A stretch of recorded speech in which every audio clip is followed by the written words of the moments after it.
Welcome to Conflict Having number 2. This is a very, very powerful topic. And it is not for children. Alright? It is quite possible that YouTube will not let you see this video.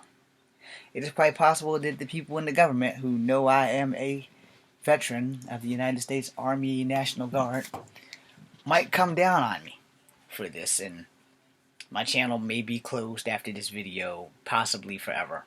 And, you guys can make sure that doesn't happen, but, if it does, well, I'm going to go out on a good note.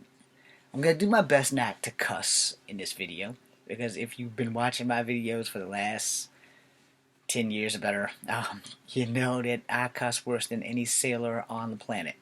And I'm sorry about that. I try not to cuss when I have kids in the video. I try not to cuss when I'm making videos specifically for children. So, as you know, my name is James Williams Jr. I am part Cherokee, I am part black, and I am part white, and I have no right to be a racist. However, I have every right to inform you on racism. Now, racism works in 3 different ways. There's literal racism, there's social racism, and there's economic racism. We're going to deal with economic racism first. Economic racism is anything that affects your wallet. Alright, and that's pretty much somebody deciding that we don't want to give you the job because you're a black man, but we will give a black woman a job because it's a double tax write-off. She's black and she's a woman. Cha-ching. That would also go for an Asian woman, a Mexican woman, and a white woman. Alright? Just to get that out the way, that would be economic racism. It is designed to hold poor people down, and sometimes it also works for poor white people as well. Now, I have made videos where I have initialed certain things for poor white people the same way I have initial things for poor black people.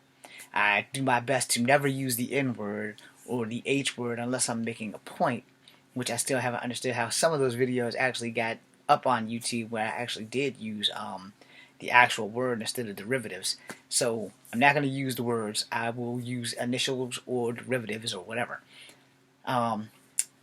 P W T or P T or PWT. What is it? PWT. Yeah. PWT or TPT. Alright. Those are some initials for well, a lot of white people would classify second-class citizens. Citizens who live in trailers and stuff like that. Now you can figure out what the T's mean. And I'm not going to insult anybody. I grew up in the projects, so I was a PJC, a project kid. Alright? And a project in the ghetto, there ain't no damn difference, really. Poor people gotta have a place to live. Poor people need a roof over their head. So PJCs, project kids. And most of those project kids are black kids, with the exception of a few that grew up with us over in West Haven, here in Charlottesville. So there are some poor white kids as well, and there were some poor Asian kids. My very first crush, her name was Jillian. She was Eskimo. Until this day, I'm still trying to figure out if she was a real person or a figment of my imagination, because she's one of the first people that unequivocally got me interested in martial arts before other people started making me fight for their entertainment. Anyway, moving on.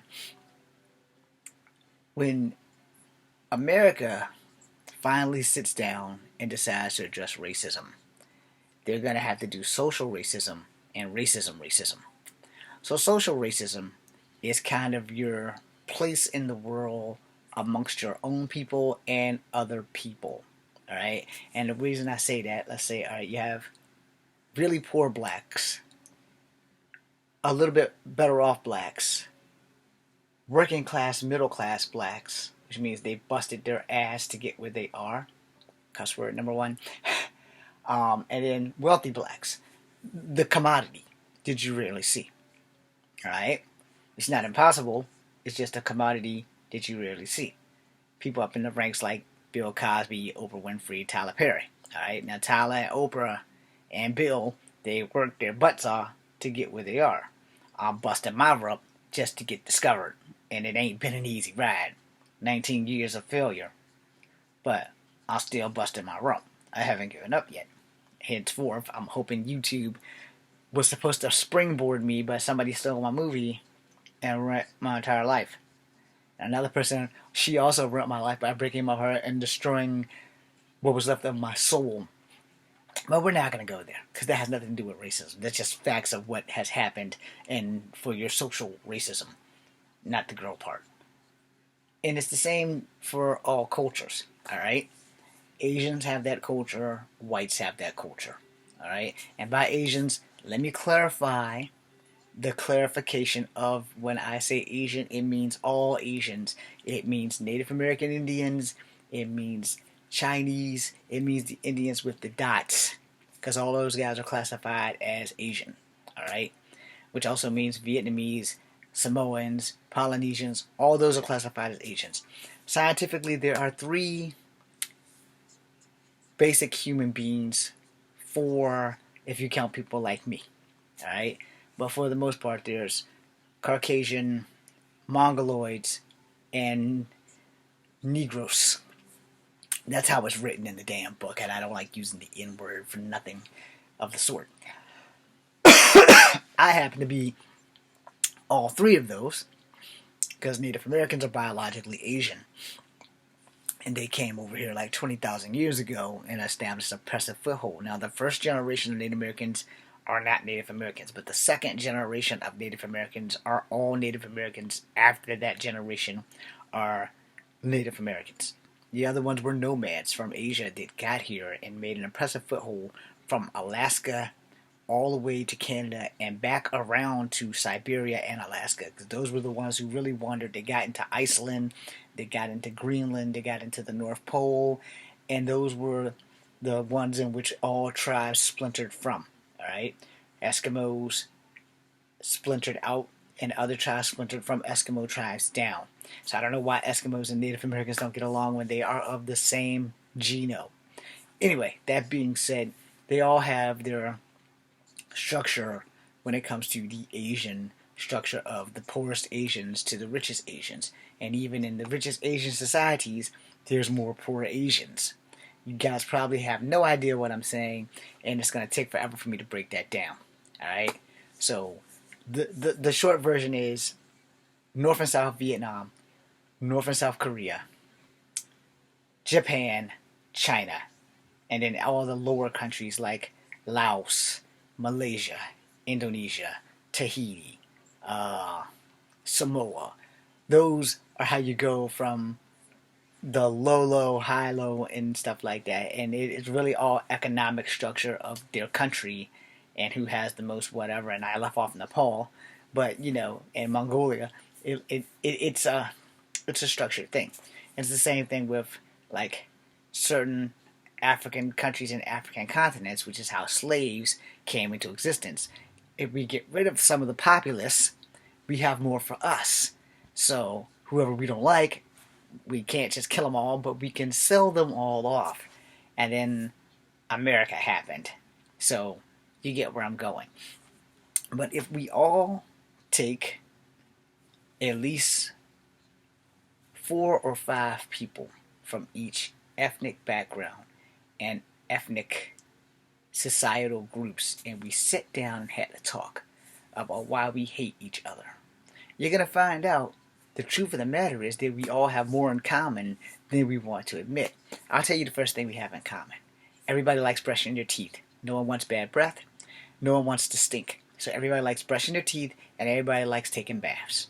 Okay, you might not have liked it as a kid, but as you grow up and learn things, you very much appreciate being able to take a bath. Alright? You really do.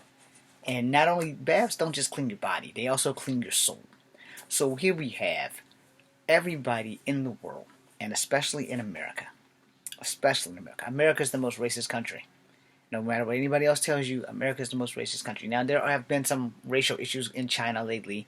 There have been some racial issues in Africa lately, and both it's dealing with Africans and China in each other's countries, and they've been it's been a big CF all over the internet and all over the news. And just because it hasn't reached America's news doesn't mean it's not happening. You pick up a phone and you get some internet news, and you'll be amazed at the crap that you will read about. So, racism. Now let's go into straight racism. Let me get a sip of water for this one. So I'm going to probably piss off everybody at YouTube from this point.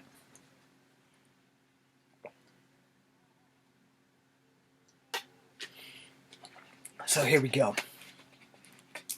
Racism in itself, it doesn't get any more eviler than racism when you hate someone due to the fact of the one thing that no one can change. Alright? From the time you are conceived, you have no idea who you are, what you are, or where you are. Understand that. Before you're born, scientists have proven that you swap genders once your body is formed. You swap genders for the first 5-6 months of your life while you're inside. Those last 3 months are the critical months of whether you're going to have a boy brain and a girl body, or a girl brain and a boy body, or you're going to have normal brain and a girl or boy body. Now, the reason why I said that, because gender dysmorphia is a thing. It is a genetic flaw in the makeup that happens in birth, and they haven't figured out how or why. I also noted that is not relevant, but just in case anyone who's LGBTQ, I do my research, and gender dysmorphia is a thing. There are some girls born with boy brains, and there are some boys born with girl brains. And then there are people who are normal, or as normal as they can get, with society brainwashing you to be gay or straight, where those who cannot be convinced that they are in the wrong bodies, those are the people with gender dysmorphia, who technically actually might be normal, while everyone else just goes with what society says you should go with. You know, because most people are afraid of how people are going to treat them, or not accept them for who they are. Henceforth, we're all not living our truths. Or are we living our truths? It's hard to say, you know. I love women, I love boobs, and I love them all, but I'm more attracted to Asian women than I am to that of black women or white women.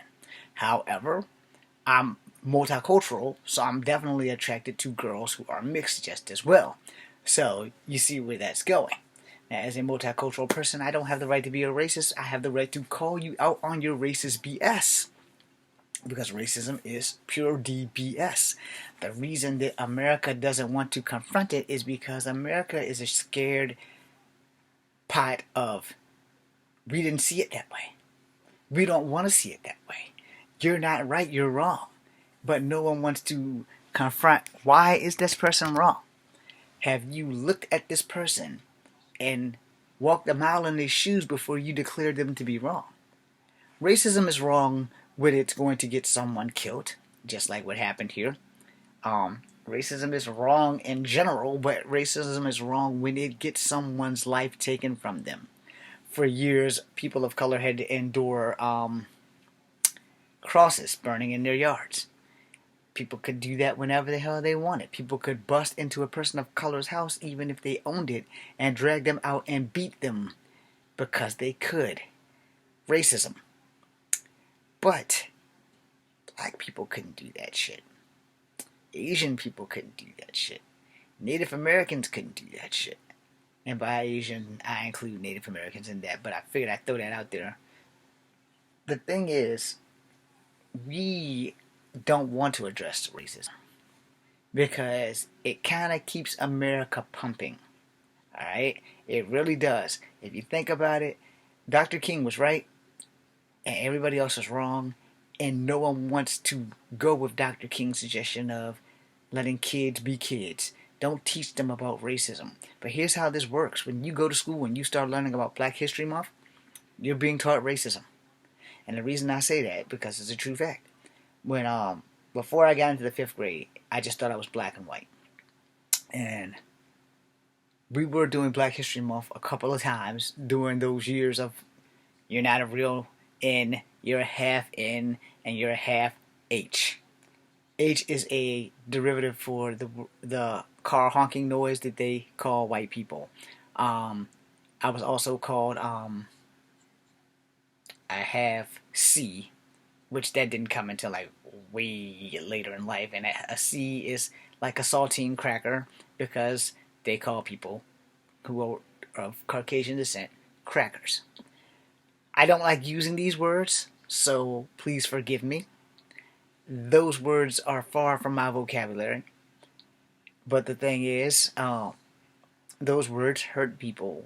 When a black person goes up and calls someone a cracker, it is an insult. When a white person comes to someone and calls them a nigger, it is an insult. When a black or a white person goes to a person of Asian descent and say, you are a slant eye, it is an insult. Or if they call someone who is Latin a slope or a wetback, it is an insult. It is pure D racist that just flew out my mouth. I had to use those words so that you guys will understand why I don't use these words. When a black person calls another black person the N-word, it's still an insult. But yet some black people wear that as a badge of honor when they should be wearing it as a badge of shame because that word has cost people their lives. But young black people don't give a damn. Hell, in fact, nobody gives a damn because even young white cats are going around calling each other the N-word. And I'm like, you know what? People just need to grow up, and it's never going to happen. And it's the same thing with racism. Racism can be eliminated. If America really wanted to eliminate racism, we could. I learned that in the Army. We could get rid of racism in the Army. Because in the Army, your race doesn't matter. What matters is when you put that dog tag on and you line up that scope, and that person you're shooting is trying to shoot your fellow brother or your sister on that front line. Your job is to shoot them before they shoot y'all. And all of y'all can be of many different ethnic backgrounds, but all of y'all are rocking this uniform right here. Good old United States Armed Forces uniform. If you're in the Navy, it's blue. If you're in the Army or the Air Force or the Marines, it's green. You're gonna rock this thing proudly. You know. I learned in the Army that there is only one color that matters. Green. Not money, but the green of my brothers and sisters at arms. There was not a lot of racism at boot camp. No. There was a lot of yes, drill sergeant, no, drill sergeant, do 20 push-ups. There was a lot of that. But there was no racial slurs. No. None of my drill sergeants. And they told me, once you get through this, everything else is easy. I say, except for the fact that you're going to be infantry and you're going to have to pull that trigger a lot. I didn't want infantry. But I'm dumb. So, I got infantry because I can't do math. We can combat racism the way we combat the enemies. Our problems will be solved. I still have dead skin on my lip. It's irritating the hell out of me too. It's making it hard to do this video. I'm not going to make a second part. I thought about it. I'm just going to go and express this to you all. When you look in the mirror and you bump into somebody who looks nothing like you at all, but they make a bad impression, the first thing that comes to your mind is, this asshole must be a racist. The fact that that asshole may have just had a bad day doesn't spring into your thoughts. And why do I say that? It's happened to me. I've assumed many of people were racist when they were just assholes. But I learned that they weren't racist when I met them again. They don't even remember me, but I met them again. It's like, okay, this guy really isn't a racist. He was just a dick. Or he was having a really bad day. Because really, it only takes one bad day to ruin someone's life. And it takes one bad day to totally screw up your first impression. Alright? Remember that. One bad day. You can pay homage to Batman on that one with the Clock King. But in real life, no. Not everyone did you meet this redneckish is racist.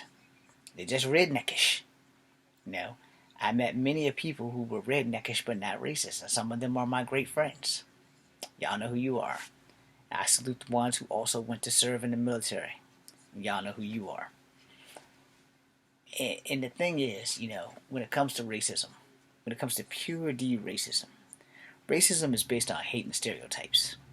Hate because someone of a certain color did something to you, but that's not everyone of that color. Hate because someone of a certain color said something to you, but that's not everyone of that color.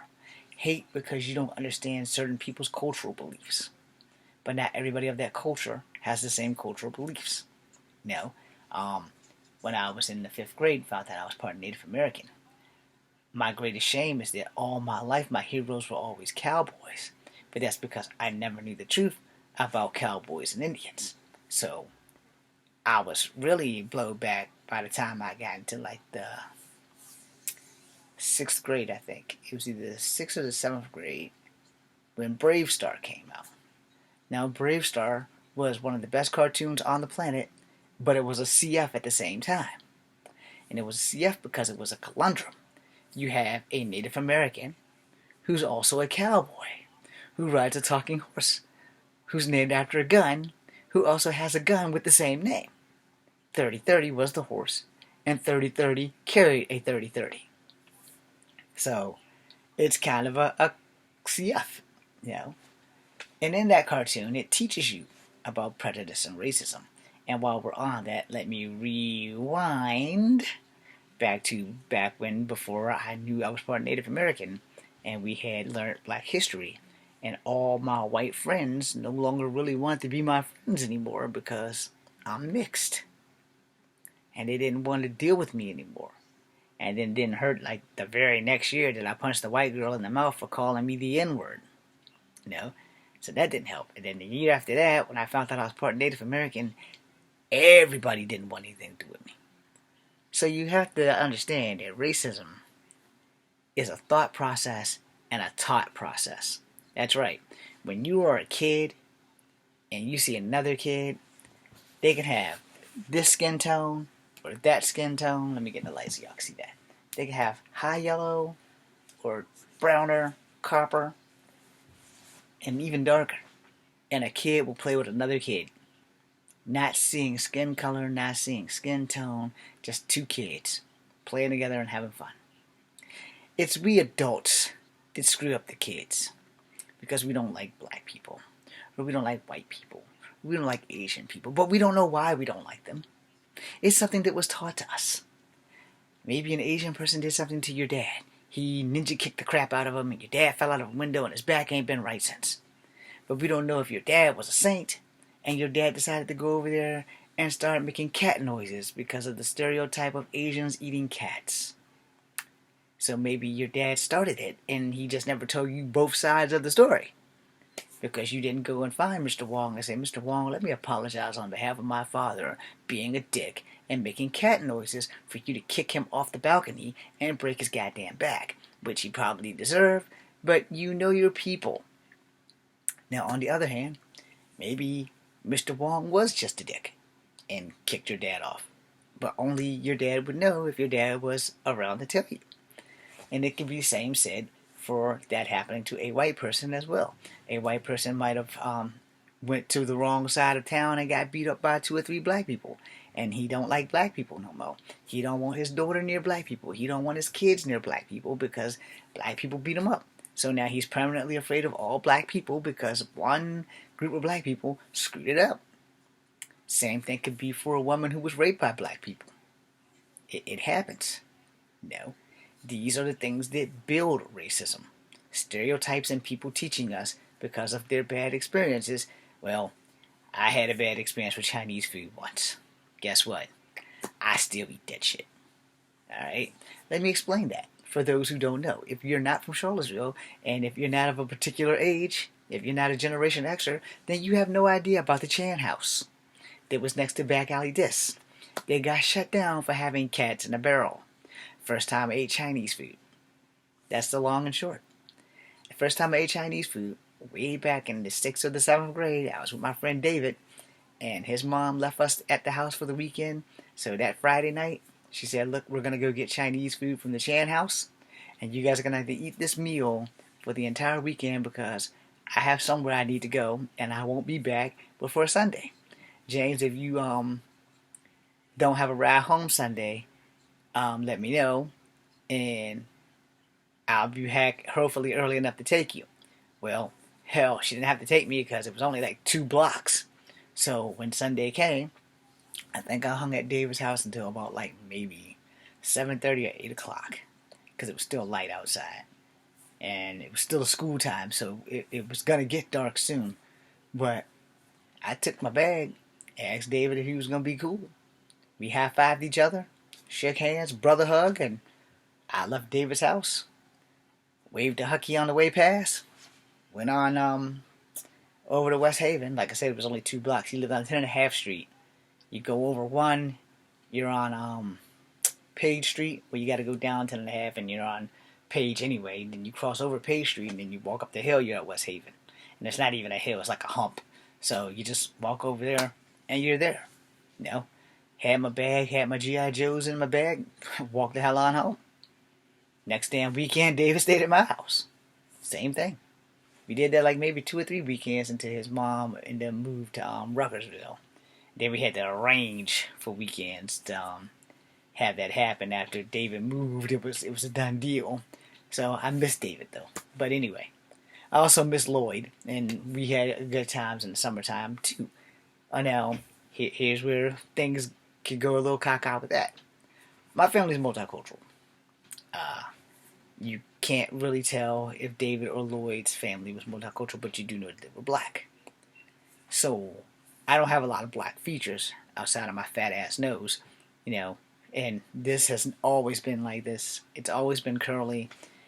That grease up there in that little gray thing is why it's straight right now. There's enough grease in there that I could slide across the floor on my head.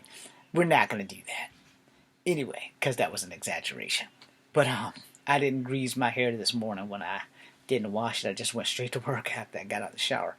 So I will wash it on Friday. But these are the things that you are taught in school about racism.